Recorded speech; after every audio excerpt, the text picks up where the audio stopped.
La ganadería a nivel mundial está siendo atacada por organismos internacionales como que es la depredadora del medio ambiente.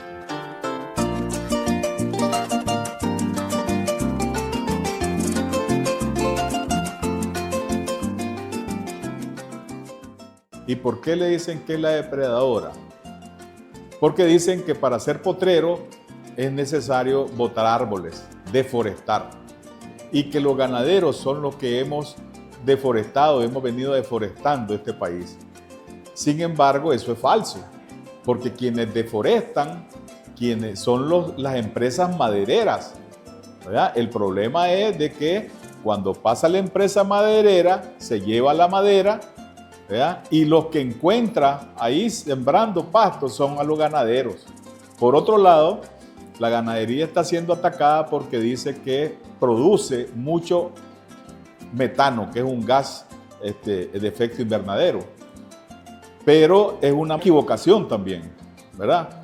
Porque si bien sabemos, y si se han hecho estudios, de que un animal de 400 kilos produce 1.200 kilos de carbono al año a través del metano.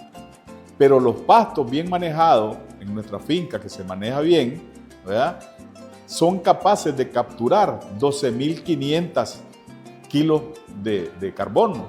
Entonces hay un superávit, ¿verdad? Porque si manejamos una unidad animal por manzana y en una manzana estamos capturando 12.000 kilos o 12.500 kilos de carbono y apenas estamos produciendo 1.200 kilos, 1.400 kilos, significa que estamos capturando 12 veces más carbono que el que producimos, ¿verdad? Entonces esas son algunas artimañas que las grandes transnacionales están haciendo en función de meter la leche que no es de un animal mamífero.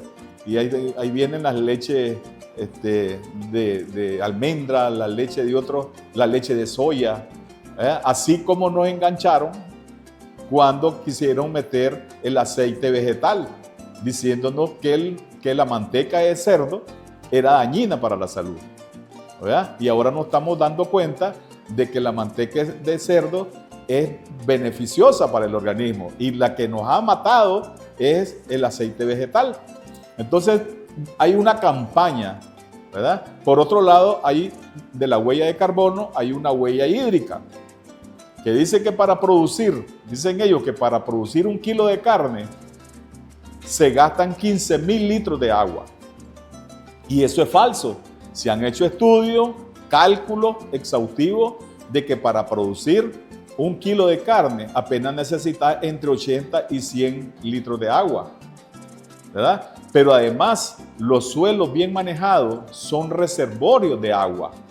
Por lo tanto, la ganadería bien manejada, ¿verdad?, es superávit tanto de huella de carbono, así como huella hídrica, huella del agua. Existen dos corrientes a nivel mundial, ¿verdad? Una ganadería que le llamamos tradicional, donde tenés que tumbar el bosque, tenés que quemar todos esos rastrojos para poder meter la maquinaria que va a preparar ese suelo para poder sembrar pasto. Y además de sembrar después que sembramos ese pasto, tenemos que fertilizarlo y después de fertilizarlo tenemos que controlar maleza con agroquímicos y después de controlar maleza tenemos que controlar los insectos usando insecticidas. Entonces una ganadería que va en contra de todo el manejo ambiental, de tal manera que esa es la ganadería que nos han venido imponiendo desde la Segunda Guerra Mundial, la famosa Revolución Verde, que había que producir alimentos rápido. Entonces comenzaron a botar bosques y a sembrar comida, porque quedó devastada Europa pues, en esa guerra y había que producir comida. Y nos hemos dado cuenta que esa ganadería no es rentable o es muy poco rentable por los grandes gastos que tiene, ¿verdad?, los grandes costos que tiene y además el deterioro que le viene dando al medio ambiente. Pero a la par de esa ganadería tradicional, donde usamos agroquímicos, maquinaria y todo, viene surgiendo una corriente de una ganadería regenerativa.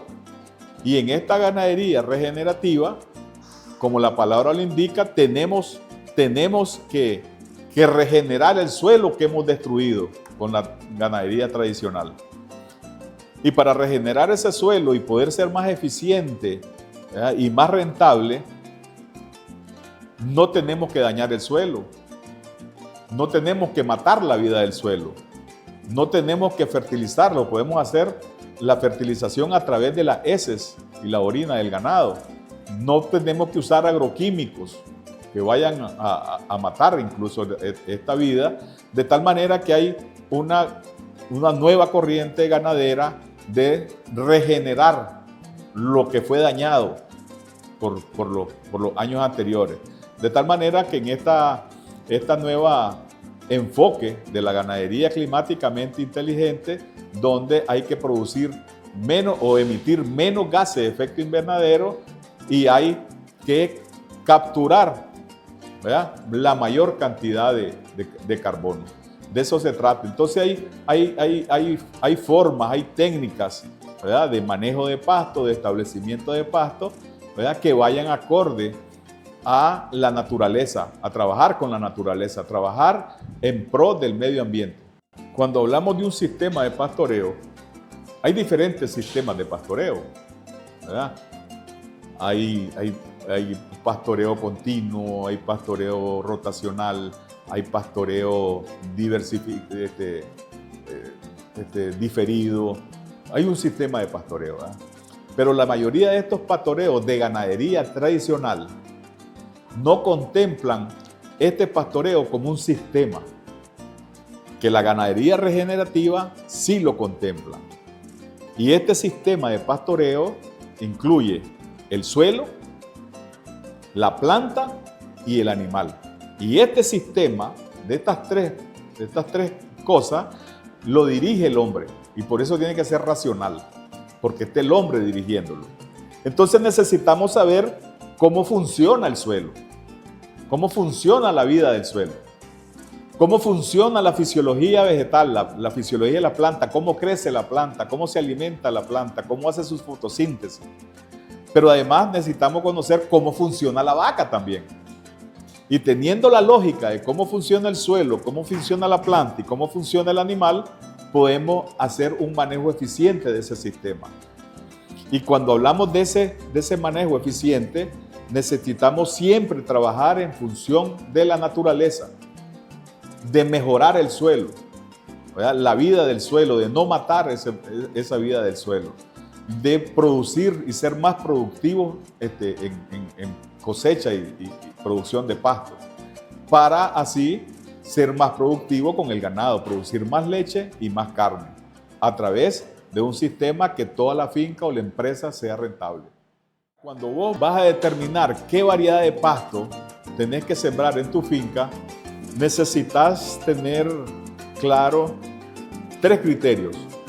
El primer criterio, la variedad de pasto que vas a establecer en tu finca no va a depender de la variedad que más proteína tenga o de la variedad que esté de moda. Va a depender del tipo de suelo que vos tengas en tu finca, ¿verdad?, primeramente, porque hay variedades que se adaptan a suelos pobres. Hay variedades que no se adaptan a suelos pobres, son exigentes en el tipo de suelo, en la fertilidad de esos suelos. Hay otras variedades de pasto de que no se adaptan a suelos ácidos y hay otras variedades que sí se adaptan a suelos ácidos. Entonces, ¿qué variedad yo voy a sembrar en mi finca?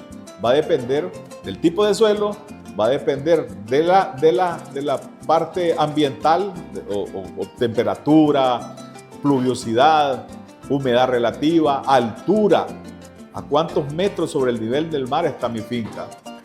Y por último hay que tomar otro criterio, que es cuál es mi sistema de producción. ¿Para qué yo quiero ese pasto? Si lo voy a ocupar como un pasto de corte, como un banco energético, ¿verdad?, o voy a ocuparlo para pastoreo directo. ¿verdad? Entonces hay diferentes variedades y hay que tomar siempre esos tres criterios importantes. Suelo, ¿verdad? Temperatura, pluviosidad y todo eso, y el sistema de producción que voy a utilizar.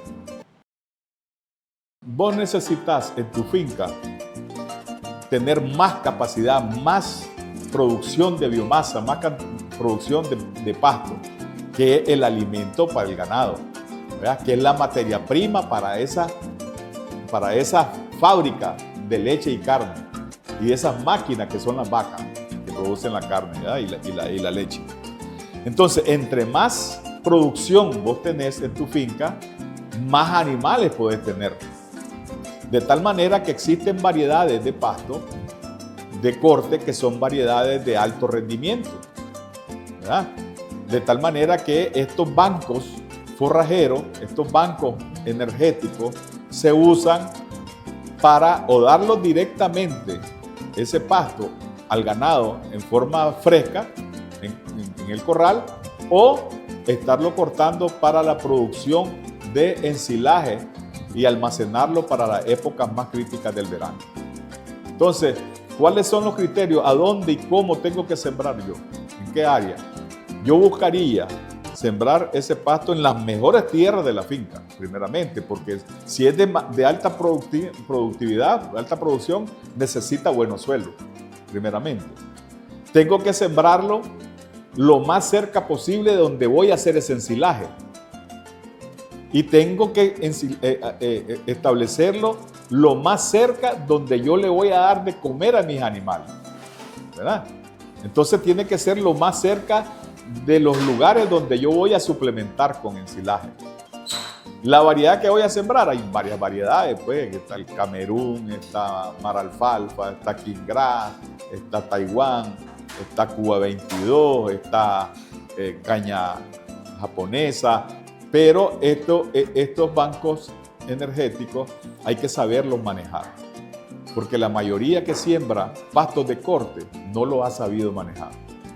Y te digo por qué. Mira, cuando vos tenés 2, 3, 4, 5 manzanas de pastos de corte, tu problema de alimentación es de verano, ¿verdad? En invierno no tenés problema porque el pasto se produce. Hay una sobreproducción de pasto en la época de invierno. El problema es en el verano, donde no tenés pasto. Y entonces vos en invierno no lo ocupás, ese pasto de corte, porque no tenés necesidad, ¿verdad? Y entonces ese pasto crece todo el invierno, de tal manera que cuando vos lo querés ocupar, ese pasto ya está viejo, lignificado, ¿verdad? Pura caña que no sirve. Entonces, el manejo del pasto de corte, si no lo vamos a dar fresco, cortarlo cada 45, 50 días, estarlo cortando, si no lo vamos a dar fresco, tenemos que cortarlo para ensilarlo e ir guardando ese exceso de comida para el verano. André Voisin fue un señor químico francés de que heredó una finca en Francia y comenzó a trabajar esa finca con animales, ¿verdad? Y él era bien ingenioso y bien estudioso y comenzó a estudiar cómo crecía la hierba, cómo crecía el pasto, cómo se la comía la vaca, ¿verdad? Y él hizo 4 leyes que hace 60 años murió. Y sin embargo, esas leyes siguen y son las más eficientes al día de hoy. Entonces hizo 2 leyes destinadas al manejo de pasto y 2 leyes destinadas al manejo del ganado. Y esas 4 leyes, las primeras 2 leyes, la primera ley habla de una ley de reposo, que el ganado, que al pasto, para que acumule reserva en sus raíces y sea perenne, se perenice, ¿verdad? Hay que darle un tiempo prudencial para que haya una llamarada de crecimiento y que acumule reserva en sus raíces. O sea, hay que darle un tiempo de descanso. No hay ganado ese potrero, ese pasto. La segunda ley habla de una ley de ocupación, que esa ley de ocupación no puede ser de mucho tiempo, que el ganado esté consumiendo un potrero por mucho tiempo, ¿verdad? Porque el ganado puede comer el rebrote del pasto que se comió el primer día. El tercer día puede comerse el rebrote, entonces no hay acumulación de reserva, ¿verdad? De carbohidratos en las raíces, por lo tanto su próximo rebrote va a ser lento. Y las otras dos leyes, hay una ley que dice de que de acuerdo a las necesidades nutricionales del ganado, el ganado con más exigencia nutricional es el que va a ir de primero a pastorear, para que despunte, porque en las puntas de los pastos es donde está la mayor cantidad de nutrientes, ¿verdad? Y el otro dice que si queremos una excelente producción, siempre alta, necesitamos que el ganado no pase más de un día en cada potrero, ¿verdad? Porque si pasa 3, 4 días, vamos a tener producciones en dientes de serrucho. Metemos el ganado a un potrero, despuntó, elevó la producción, al segundo día viene cayendo, al tercer día cambias de potrero, vuelve a subir, y entonces vas a tener una producción en dientes de serrucho. Entonces, si nosotros aplicamos estas 3 leyes, necesariamente tenemos que dividir la finca en varios potreros. Porque para darle un descanso de 35, 40 días a cada potrero necesitamos tener más de 40 potreros. Y si le damos un descanso de 60, 70 días a cada potrero, vamos a deber de tener 60, 70 potreros. Entonces hay cálculos para determinar cuántos potreros vamos a tener en la finca, y hay cálculos para determinar de qué tamaño van a ser los potreros para poder hacer un manejo eficiente del pasto, ¿verdad? Y ahí estamos hablando de que como lo maneja el hombre, como es racional, pastoreo racional, Boissin, le pusieron Boissin por el nombre del señor ¿verdad? Ese sistema de pastoreo es lo último que hay ahorita en este mundo, y lo hizo hace 60 años. Esas leyes. Sin embargo, es el sistema más avanzado que existe para el manejo del pasto. El ganadero tiene que ir en avanzada, no puede quedar aquí. Cuando hablo en avanzada, y tiene que ir cambiando, haciendo cambios, ajustándose a las tecnologías, al avance científico. Los mercados son diferentes, más exigentes, hay nuevas tecnologías, ¿verdad? De tal manera que no puede quedar estático aquí. Todo tiene que ir cambiando, mejorando su finca y mejorando, lo más importante, la rentabilidad, porque la ganadería es un negocio. Es un negocio y hay que verla como tal.